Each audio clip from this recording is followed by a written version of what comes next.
நன்றி முண்டுராஜர்களுக்கும் மனஸ்பதிகளுக்கும் பிரபாகரர்களுக்கும் சாமியர்களுக்கும் விஜயராஜன் சுரேஷ் திருமலைக்கும் சாந்தியருக்கும் அஜித்தருக்கும் ஜோதியருக்கும் திருநாகர் சாருக்கும் மற்றும்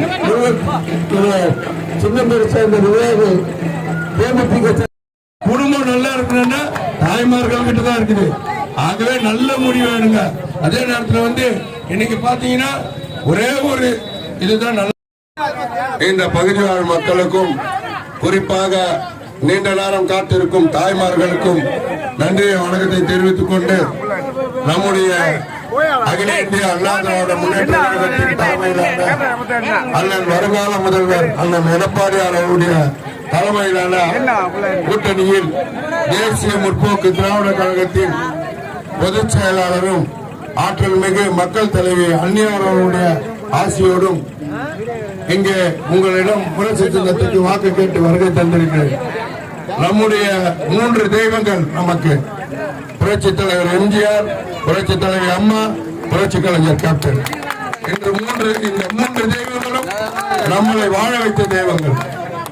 மக்கள் தீர்ப்பே மகேசன் தீர்ப்பு என்று சொன்ன புரட்சி தலைவர் எம்ஜிஆர் அவர்கள், அதே போன்று மக்களால் நான் மக்களுக்காகவே நான் என்று வாழ்ந்து மறைந்த புரட்சி தலைவி அம்மா அவர்கள், இந்த விஜயகாந்த் வாழ்ந்தான் இந்த மக்களுக்காகவே வாழ்ந்தான் என்று இன்றளவும் வாழ்ந்து மறைந்தாலும் வாழ்ந்து கொண்டிருக்கும் புரட்சி கலைஞர் கேப்டன் அவர்கள். இந்த 3 தெய்வங்களும் நமக்கு துணையாக இருக்கின்றன.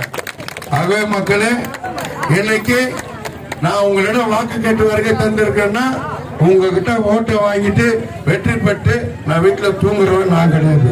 கேப்டன் அந்த மாதிரி நான் வளர்க்கல.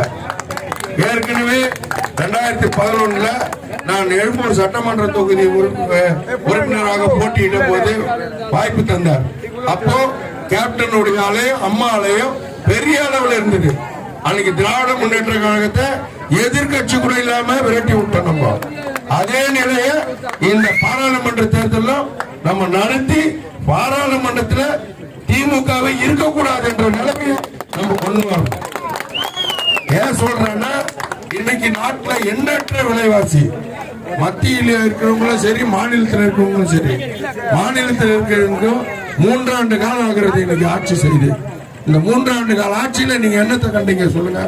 புரட்சி தலைவி அம்மா அவர்கள் எண்ணற்ற திட்டங்களை தந்தார்.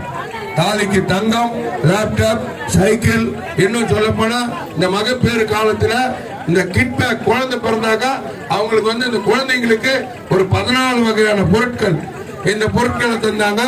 அதே மாதிரி எடப்பாடியார் ஆட்சியில முதியோர் பென்ஷன், விதவை பென்ஷன் இதெல்லாம் தரப்பட்டது. இன்னைக்கு 20,000 பேருக்கு நிறுத்தி வைக்கப்பட்டிருக்கிறது இந்த முதியோர் பென்ஷன்.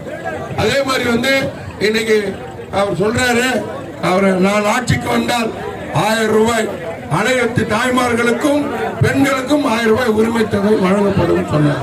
கிடைச்சதுங்களா? கிடைச்சதா கேட்கிறவங்களுக்கு? பெரும்பாலும் மக்களுக்கு கிடைச்சிருக்காது. கிட்டத்தட்ட ஒரு 30 பேர் 40 பேர் தான் கிடைக்கும். அவர் என்ன சொல்றாருன்னா, ஆட்சிக்கு வர்றதுக்கு முன்னாடி ஒரு வார்த்தை, ஆட்சிக்கு வந்த பிறகு ஒரு வார்த்தை. ஆட்சிக்கு வந்த பிறகு என்ன சொல்லிட்டாரு?